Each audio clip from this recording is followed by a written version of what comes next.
state of Israel is almost seen as a pariah state in that neighborhood, and that the only friend they have.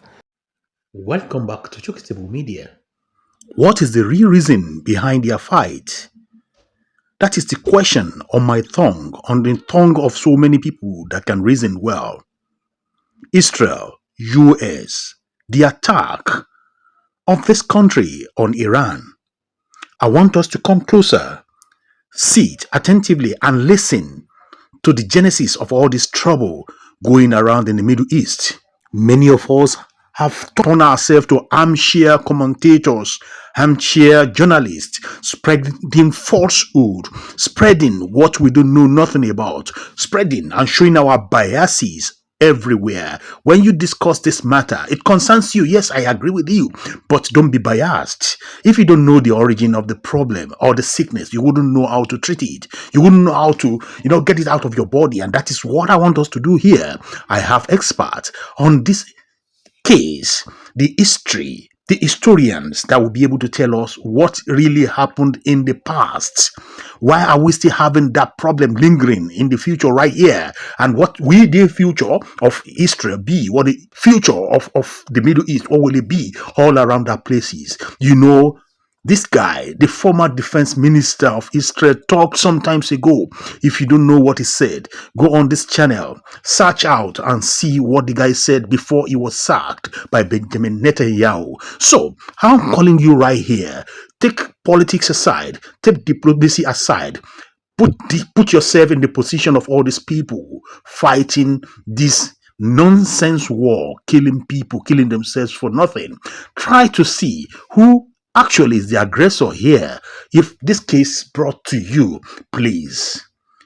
There's nothing like diplomacy. There's nothing like politics when you want to talk the truth. And that is the truth I want you to listen to here. The origin and the genesis of the trouble happening over there. Don't just keep judging. Widen your horizon. Widen your knowledge. If you don't read, if you don't listen to people that knows, you won't be able to come to a right judgment. Some people are saying it's about Islam. It's actually not about Islam at all. Some people are saying it's about Christianity. Some people are just even the country these guys are supporting are really not like the religious country like that. Israel is not a Christian country. Iran also is not in the mainstream of Islamic country. They may be part of the Islamic countries. Yes, quite all right, I agree with you. But still, are they really 100% acceptable? So definitely don't just get into the war that you know nothing about. Learn so that at least you will be able to be the top notch, a good opinion maker when people ask you to come and talk about what is happening all around. Tell them you know. And if you don't know, tell them you don't know. The situation between Israel and Iran is one that poses very many questions and does not lend itself to easy answers. And in my view, must be situated in the context of history. If you look at Iran, the Iran that we know now, we've got to go back to the 1920s when the Reza Pahlavi family became the dominating dynasty until the Reza Pahlavi was removed in 1941 by the Allied powers, the British and the Soviet Union, for being not willing to do their bidding. But he was then succeeded by his son, Mohammad Shah Reza Pahlavi, who liberalized Iran in many ways and who was very compliant with the West. And of course, that then led to the emergence of the Ayatollahs, and culminating in the 1979 emergence of the Ayatollahs and the abolition of the Pahlavi dynasty. And something begins to happen at that time because the Ayatollahs come in with a theocratic regime which clearly states that they do not recognize the state of Israel, and that in fact the state of Israel must be wiped off the surface of the earth. And they say that this Zionist regime must actually go. So that is the official stated position of the Iran regime or the Tehran regime. And the fact that then they started enriching uranium, almost reaching weapon grade enrichment, then raised alarm, particularly in the United States of America and in Israel. And the argument that is being put forth by the Netanyahu regime is that they have credible evidence, or that they had credible evidence that the Iranians had crossed the red line in terms of enrichment, and that they cannot allow the regime to have a nuclear weapon. It is instructive that at the time when the attack on Iran took place, there was diplomatic effort, or there were diplomatic efforts which were being mediated in Saudi Arabia and within that particular environment, with a view to convincing the Iranians that they ought not to use the uranium for non-peaceful purposes. And to the casual observers, like all of us, we thought that they were going on very well. At least when you listen to the President of the United States of America, one took the view that the negotiations would give birth to a result which would be acceptable to all, and the International Atomic Energy was supervising. But for some reason, in what in the eyes of many appears to be a unilateral decision by the Israelis, but what we now know, had the nod of the United States of America, there is a conflagration which has resulted in a tit for tat and which is affecting populations. We have seen in the last one week the Israelis saying that they now have air domination over the whole of Tehran. We have seen the use of hypersonic missiles which have hit Tel Aviv and have hit Haifa. And for the first time, we see a disruption of normal life in Israel, which had not taken place during the conflict in Gaza, and even when the Houthis were launching their ballistic missiles from Yemen. The question is, should the world be worried? Yes, the world should be worried. The world should be worried because there is a powder keg. What one fears is that if indeed you are to hit some of the bunkers where the enriched uranium is stored, what would be the impact in terms of the pollution that would take place? Who else will be drawn into the conflict? Remember that the Tehran regime has a satellite, or what one would call client organization, that work with it or work for it.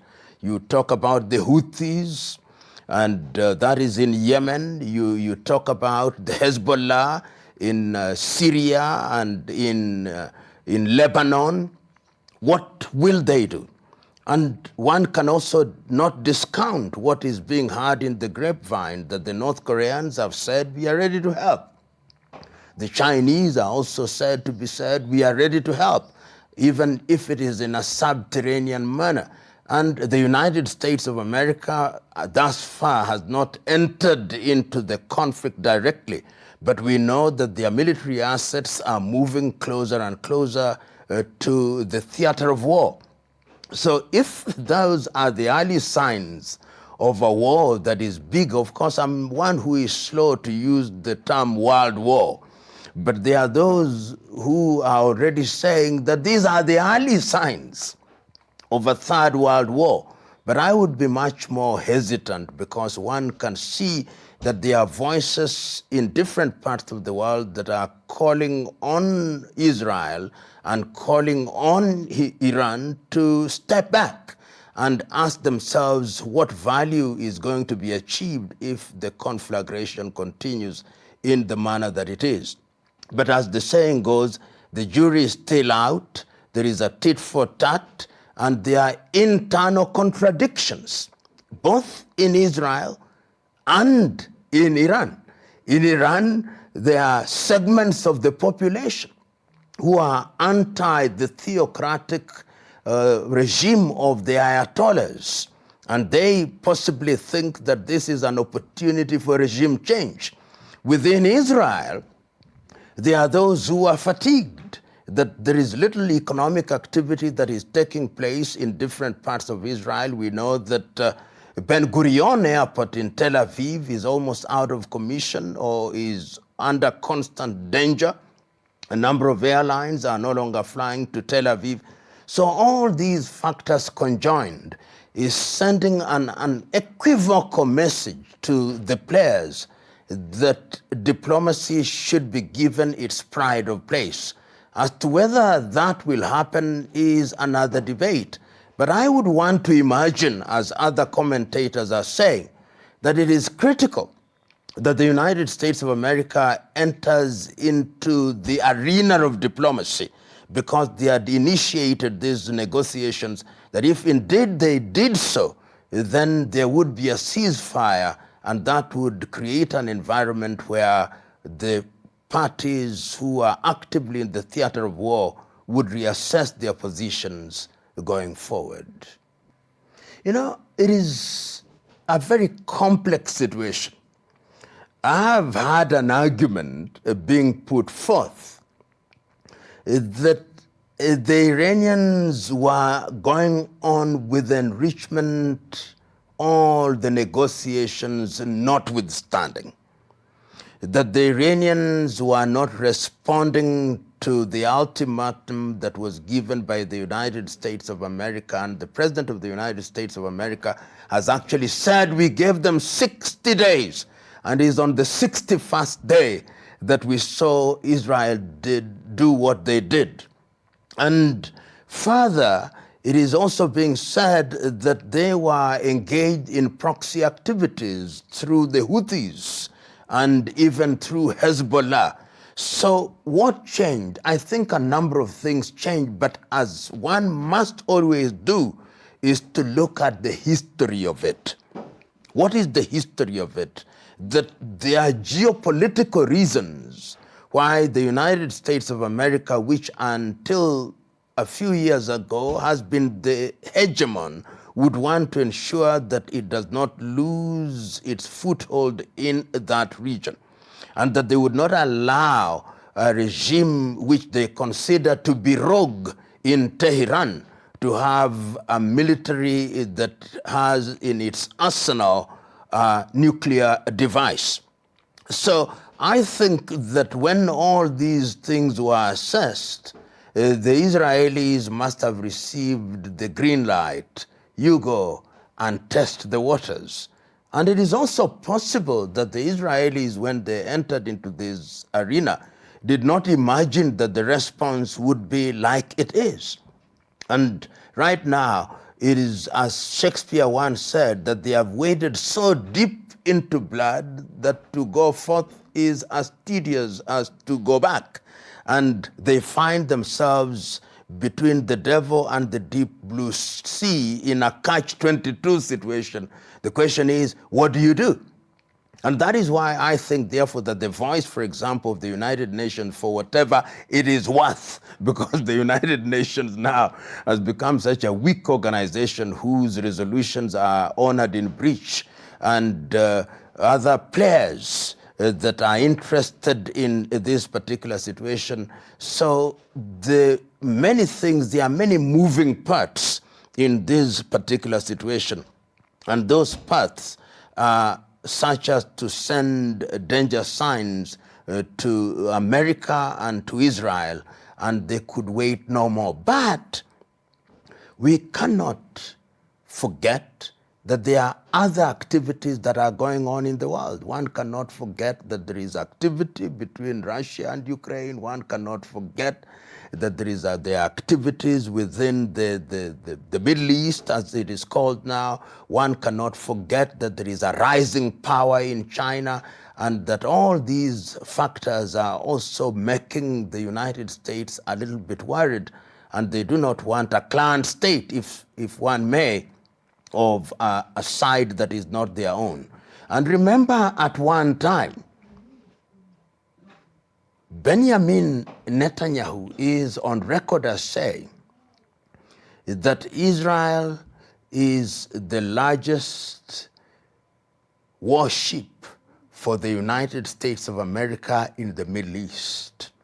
It is a stationary warship from which you can launch many things and neutralize enemies, real or perceived. And I think that their own assessment must have told them that even internally, the Ayatollahs are very weak, and to weaken them now would lead to a regime change. I think there is appetite for diplomacy in the region. There is fatigue. The populations are tired. And we know that the Russian administration led by Vladimir Putin has a soft heart for the Iranian administration. We know that the Chinese have a soft heart for the Iranian administration.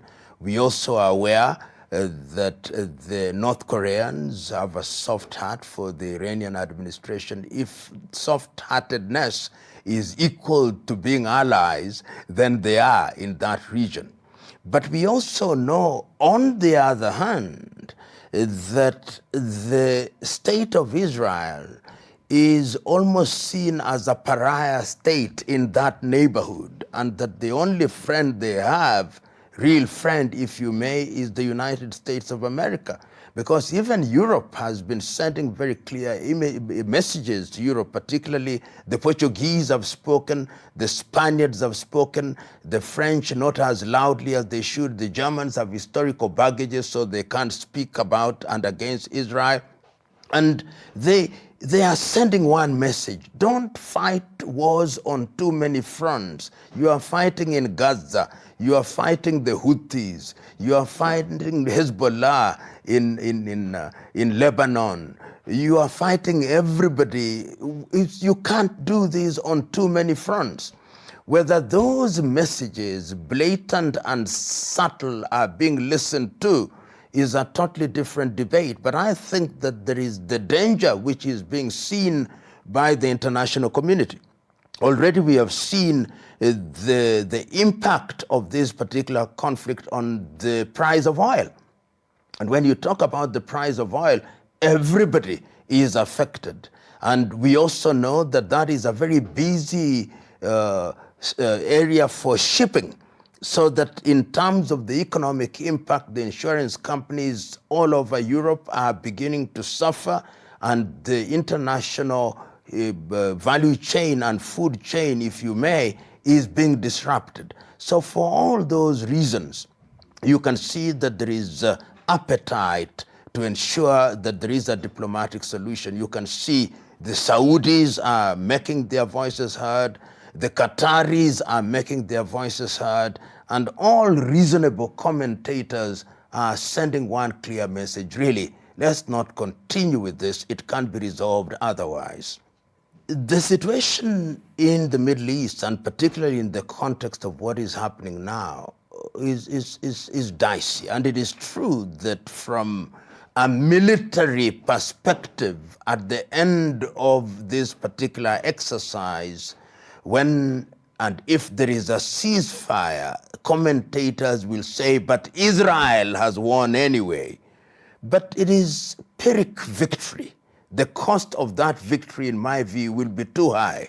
Too high in what sense? Too high because you live in a neighborhood where everybody wants to strangle you. You live in a neighborhood where you cannot do business with your immediate neighbors.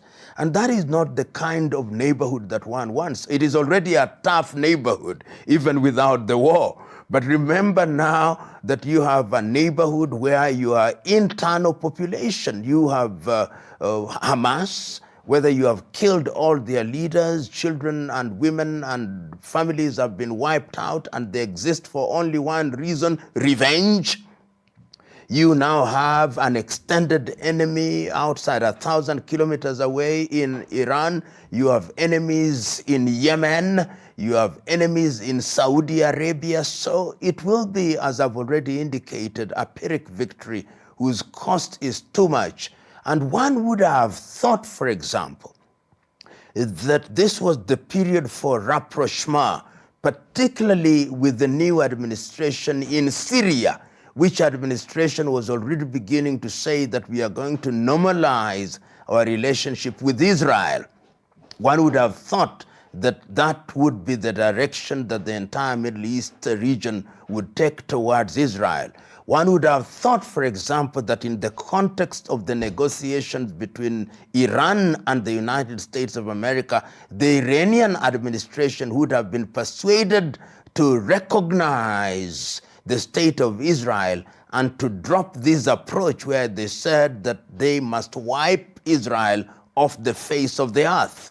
So all those things only tell me one thing, that the cost of victory, however defined by whichever side, is too expensive and will create an environment which will live with us for generations and generations. When you listen, and I'm a keen listener of both Western press and Western commentators, and on the other side, the Eastern, and there is one thing that must always be remembered, that the conceptual West always drives the narrative. The major news outlets that are listened to by most of the world, whether it is Bloomberg or CNN, or Radio France, or Radio Deutsche Welle, or Sky, or BBC, have only one narrative, and that narrative is that they are good and bad guys, and that we are the good guys. We are the ones who should define morality for the world. What we say is good, what we say is bad is bad. So when we say that the Russians are bad, then the world should simply say, yes, sir, yes, madam, they are bad, very bad. But they have short and selective memories, because they must remember, in the case of Russia, for example, that in 1990 they say not an inch more. But they have now conveniently forgotten that. They have forgotten it in their spaces of power, in their analysis, in their writings, and they now ask the question, well, where was it written? So they drive the narrative. And it can no longer be denied, for example, that Ukraine is fighting a proxy war. We now know, and there is evidence to demonstrate, and we have listened to the British Prime Minister saying what he says, and saying the kind of support that they are going to give it. We have seen the other European powers. Of course, the Romanians have stood out in rejecting what was happening, and they have said, we are supporting this administration. And I have no doubt in my mind that they share intelligence with the Ukrainians. So all those factors must be seen in the historical context, that the world from a Western perspective was always bad guys and good guys, and they are the good guys. And of course, if you don't play ball, then you are the bad guys. Israel, on the other hand, must be seen in the context of the Balfour Agreements in 1900s. And you remember, somebody once said that all the problems of the world are actually traceable to the British. When in 1948, the Israeli state as we know it was created, it would have been easier at that time to actually create two states, a Jewish state and a Palestinian state. But the decision was made that they were to create this Jewish state, and we know what happened with the Nakba. And after that, we know the activities that took place leading up to the Oslo Accords, where it was agreed that there would be a two-state solution. The two-state solution is no longer on the table. And Israel has been marketed and depicted as the bastion of democracy in what is otherwise an ocean of feudal monarchies and dictatorships. And therefore, Europe or rather Israel is seen as this beloved country. And the Israelis themselves have not hesitated to go back to history and to go back to the Torah and say that we are chosen of God. And because we are chosen of God, we are different, we are unique. And because we are unique, we must be treated differently. And America, which has underwritten the state of Israel from its creation in 1948, has reinforced this, so that the Israelis actually believe that they are special. They believe that they can do no wrong. They believe that they are God-guided. So when you are dealing with the people who believe that they are undertaking a divine mission, then the first casualty is logic.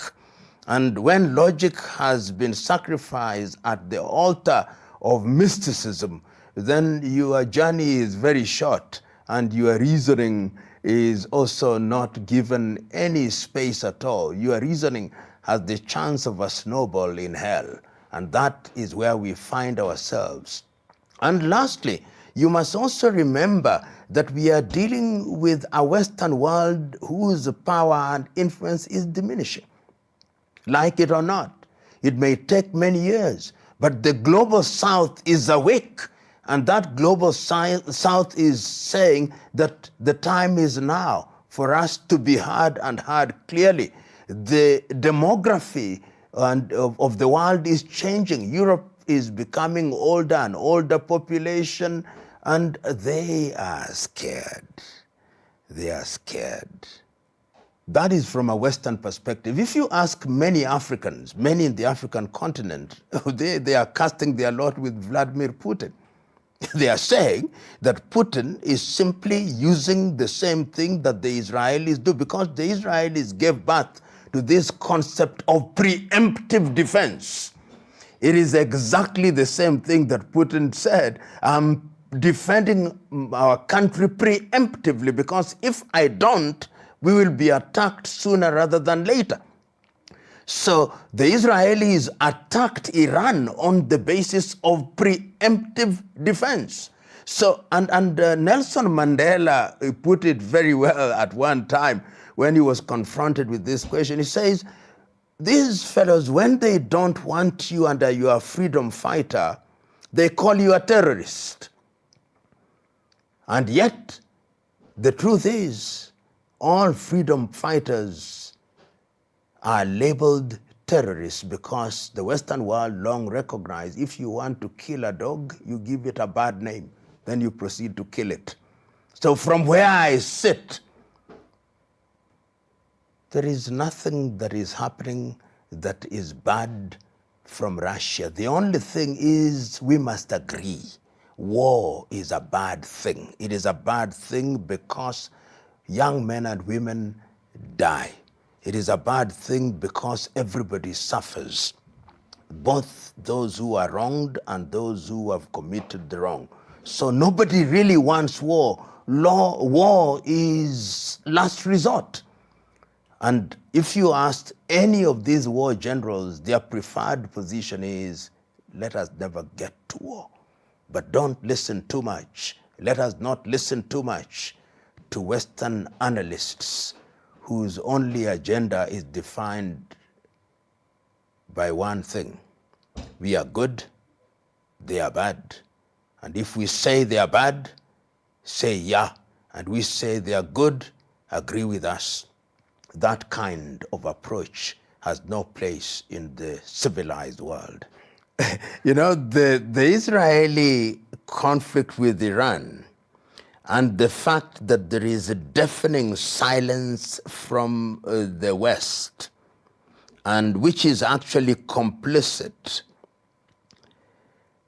takes away their high moral stance that they had with regard to the war between Russia and Ukraine. The same arguments are no longer available to them. And in the last 1 week, when the Israelis have been jousting with the Iranians, you no longer hear as loudly as it was that Russians are bombarding Kiev.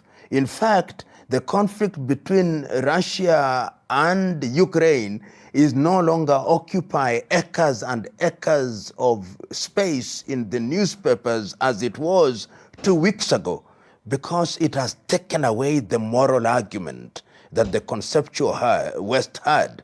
And that is why you can see now they are a little bit slow to judge, or even if they are doing so, they are not doing it as loudly and as boldly as they were doing, which is good. It is good because it is creating an environment where, in fact, all combatants, all parties who are involved in conflict can be brought to the negotiating table. It is a bad route to take, but I think it is the route that has been taken.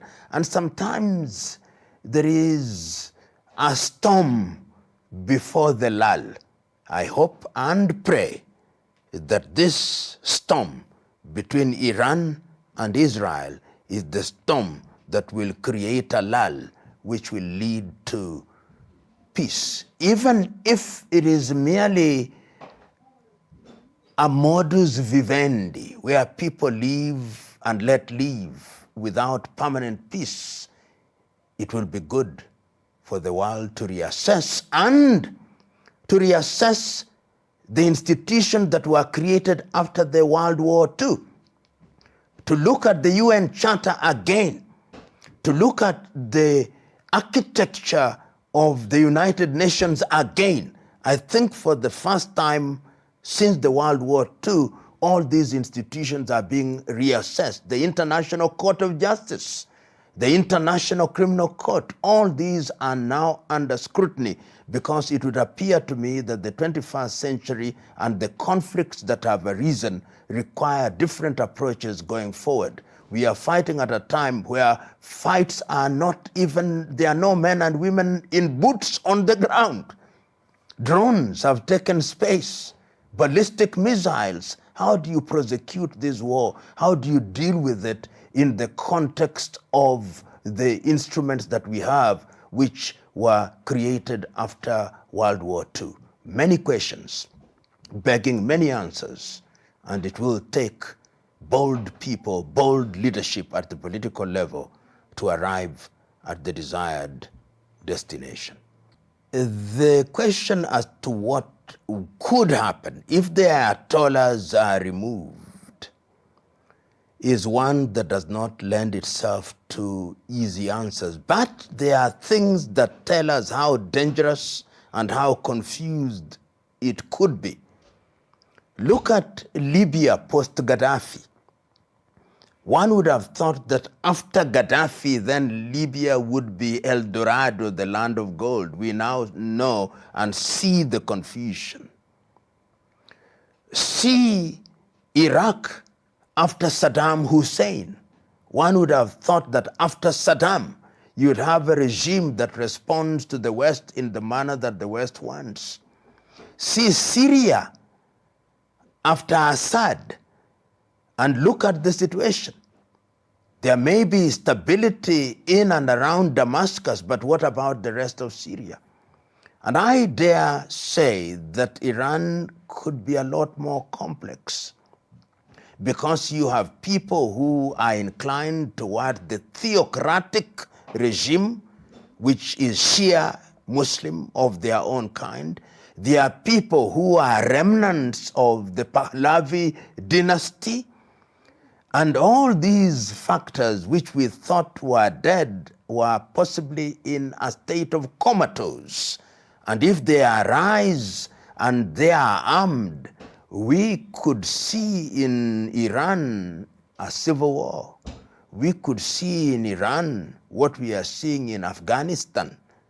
Those are the possibilities, those are the scenarios that lend themselves to being taken into consideration if the Ayatollahs were to leave the scene. Thank you for watching. If you're new to this channel, consider subscribing so you won't miss out any of our latest video.